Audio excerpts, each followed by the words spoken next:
let's talk about this issue of rising cases of depression. I mean, rising cases of mental illness, tying it to social media. I mean, social media is such a blessing. I don't know, to me, because when I feel down, when I feel bored, which hardly happens anyway, I'm a pretty busy person, but when I feel bored, when I feel down, I just go online anywhere, be it Instagram or Facebook. Twitter alone is enough to just make me laugh. So many interesting things happening on social media. I wonder, why are they tying social media to rising cases of depression or mental illness?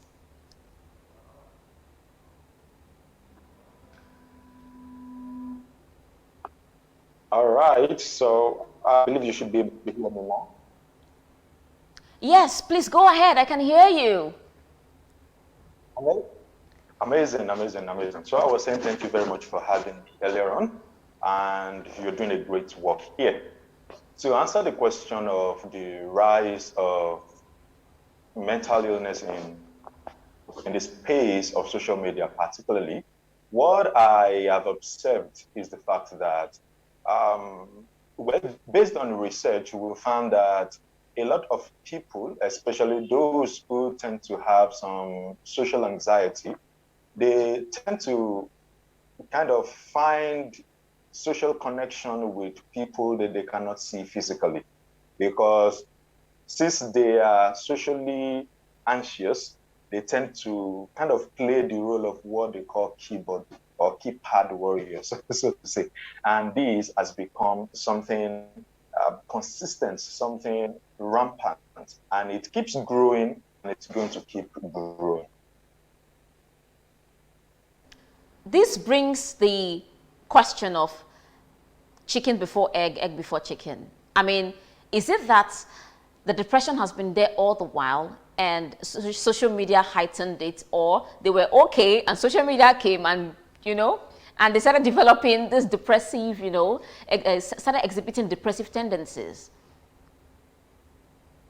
Well, to answer that question, I'll refer to a research that was done sometimes in March 2018, and that was even before there was COVID-19. Now, there were 1,000 people who were sampled in that particular research. And they found out of those 1,000 people who were using social media, 47% of them reported signs and symptoms of depression, signs and symptoms of anxiety, signs and symptoms of sadness.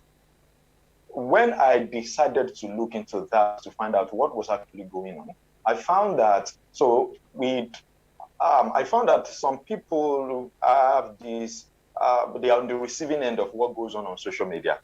They may not be posting actively like some people do. They may just be on the receiving end, and everything that's going on social media comes to their laps, falls into their hands, and that is what they receive. Now, when it happens like that, part of what I also found out is the fact that some are battling low self-esteem, some are battling negative self-image, some are battling the fact that they don't truly believe in themselves. And so that is kind of accruing a lot on whatever it is that's going on with them. I remember being in a meeting sometimes about 2 years ago, and a very popular media personnel was telling us a story that she remembered that when sometimes back she did an experiment, and in that experiment she would post a normal natural picture online, particularly on Instagram, and she would get very few likes, very few comments. But anytime she makes up, uses a very fine background, uses a very, very interesting visual, so to say, she gets a lot of likes, a lot of comments.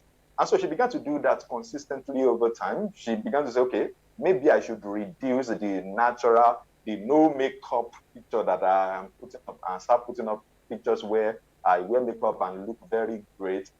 And she found out that the moment she started doing that, she began to, of course, maybe because of what she does as a media personnel, she needed that attention.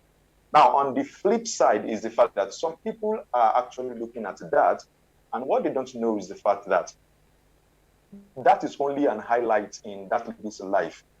That's not the entire day. That's not the entire story of that lady. That's even not everything that happens in her entire 24 hours. It's just a tiny element that she decides to post online.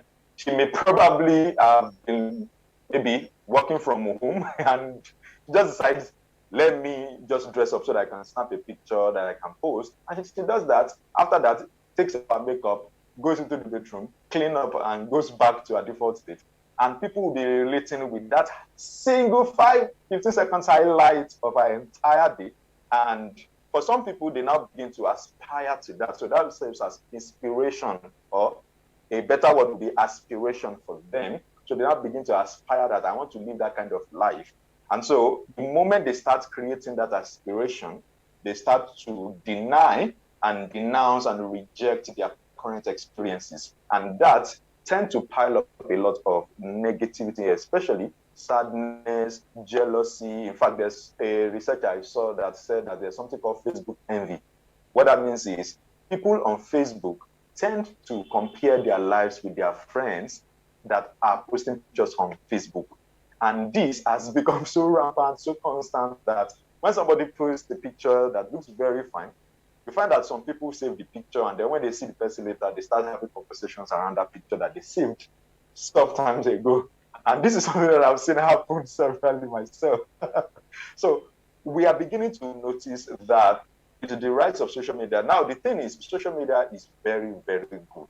It has its own positive side. Of course, we'll probably not have known each other if not for social media that brought us together, I think sometime around 2014 or 2015. But of course, some other persons, they've not been using social media very, very well. And I believe those are the people that we are particularly speaking to in this particular session today. Dio, this is very pretty interesting and very practical, because it kind of sounds like the truth. Imagine Instagram in 2019, November 2019. You know what they did? Because of the rising cases of reported depression in young people, young adults who use their platform, they had to do what? They had to hide the amount of likes that you had on your, what's it called, on your upper post, right? Oh.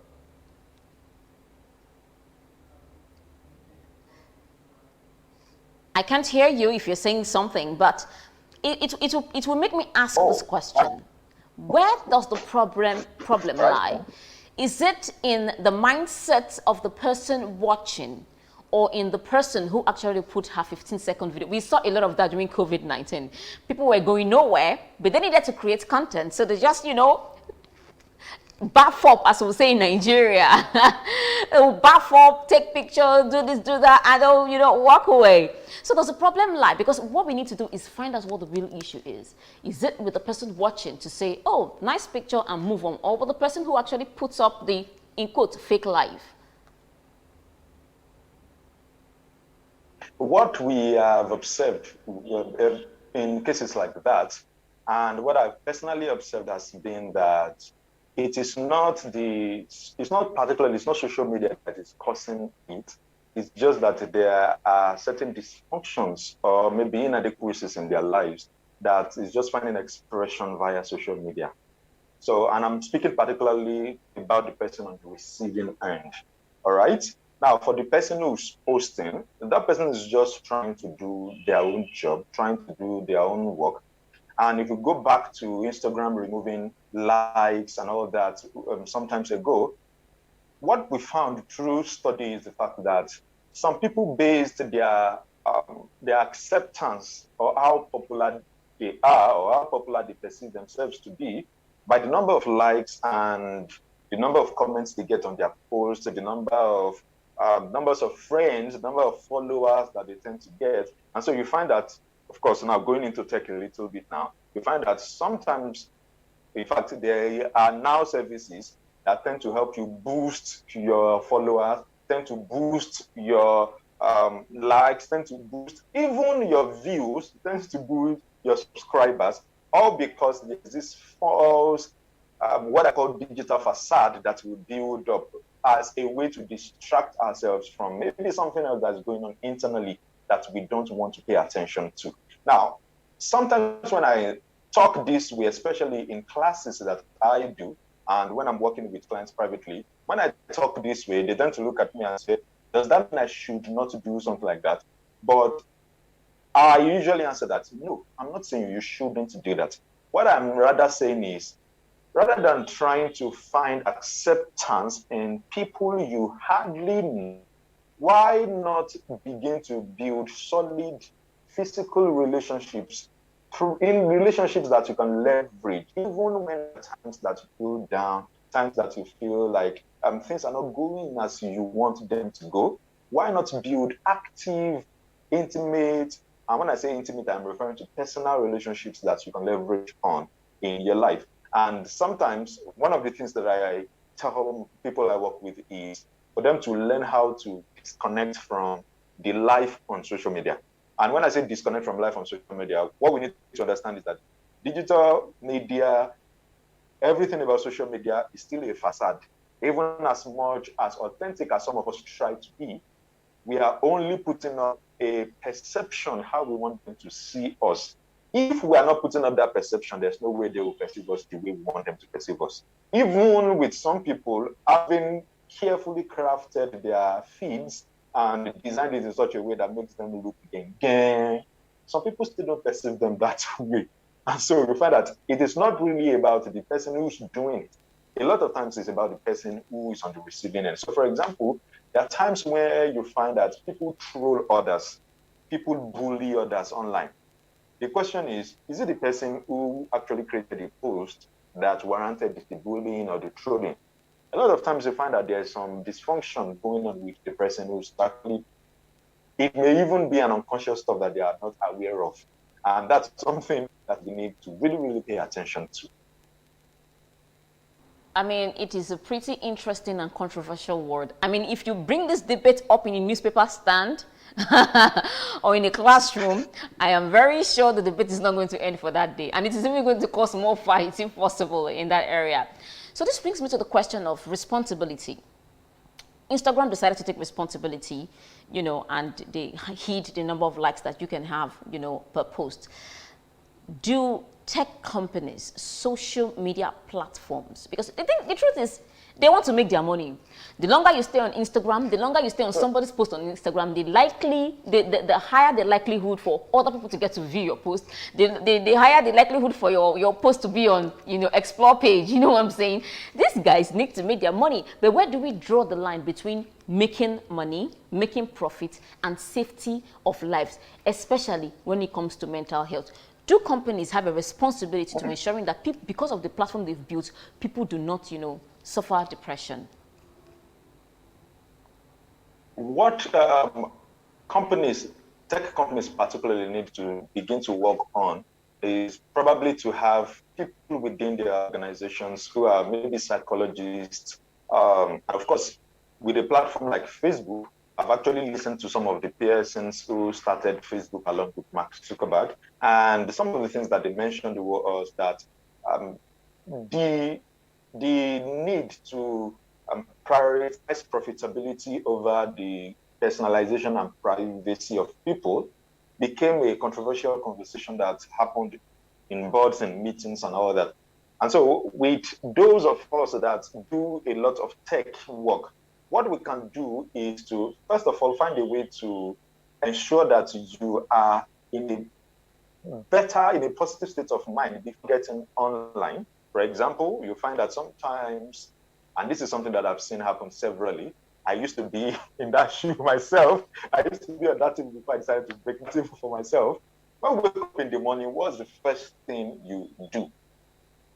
Interestingly, when you wake up in the morning, if you don't have a clock in your house, the first thing you do is to pick your phone to check time. The moment you check time, you will see a notification, or you will see a message, or you will see something, an update or something similar to that. You get it on your phone. And so the moment you see that, your day has kind of started, your day has kicked in. But the message you see that morning kind of shapes almost the entire day. In fact, the first 1 hour when you wake up has been found, studies upon studies upon studies have been found that the first 1 hour of your day kind of influences the rest of the entire day. How do I mean? So let's say you wake up that morning and then you pick up your phone to check time. And while checking time, you see an SMS, let's say a debit alert. The moment it's a debit alert, you can get angry with the bank and say, I did not carry out this transaction. Why did they?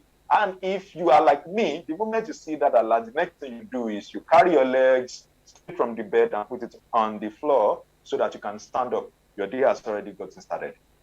And before you know it, that energy that you woke up with, that energy of anger, that energy of disgust, that energy of somebody wants to cheat me, you likely may carry that all through the day. And a lot of times we don't have control over, we tend not to have control over that. But the truth is that we have control over that. Now, for tech companies, what we can begin to do is to kind of prioritize the privacy of the people that our platforms serve. For example, there was this hula baloo about WhatsApp privacy that kicked in earlier this year. When some people asked me a question, one of the things I answered them was that even if Facebook wants to sell your data, I'm sure that you won't drop WhatsApp. And the person looked at me, one person looked at me and said, that's true. So is it like just you only with your data, is that important to Facebook? Now, while that was contextual in the sense that I wanted to get the person out of that agitated state of mind, what I was trying to get the person to do was to consider the fact that a tech company may not know you personally that well, because your data is almost like the data of thousands of other persons like yourself. Of course, in marketing world, they call them customer avatars and the likes. Now, what companies can begin to do, for example, a tech company like Apple decided to reduce how much of adverts their devices allow Facebook to send. So some tech companies may need to begin to take policies, create decisions that will ensure that the privacy of the people they serve truly matter to them. And I think that's something we need to, it may become a big conversation, because when it comes to privacy, that's a conversation that we may not be able to completely go into and cover in about 30 minutes. But I hope that what I've just shared now is useful. For the person on the receiving end, begin to prioritize having time off your phone, having time off social media. And for the tech company, begin to prioritize the privacy of the people that you serve. Everybody. I mean, it doesn't just lie in the hands of the tech company. It also lies in the hand of the person who is at the receiving end. I mean, why do you have your Twitter? Why do you have your? I mean, we have different needs, yeah. But I'm of the opinion that why, as somebody who is a social media user, you are just there to consume content alone.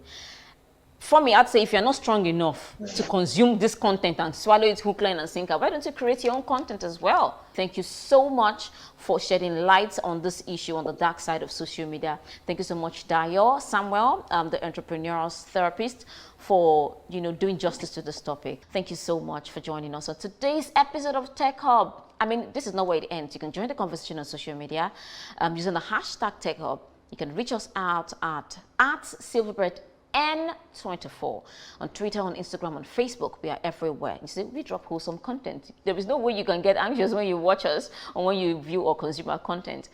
My name is Mercy Frank. You can also hit me at Mercy Frank if you have any topic you think we should talk about or any person you think we should bring on the show that can help us get better. And that's so much you can take onto this episode of Tech Hub. Thank you so much for watching.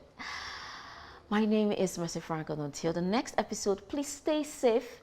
The second resurgence of COVID-19 is here, so please stay safe and also keep your mental state safe, because that is your powerhouse. Thank you for watching. I'm Mercy Frank. See you in the next episode.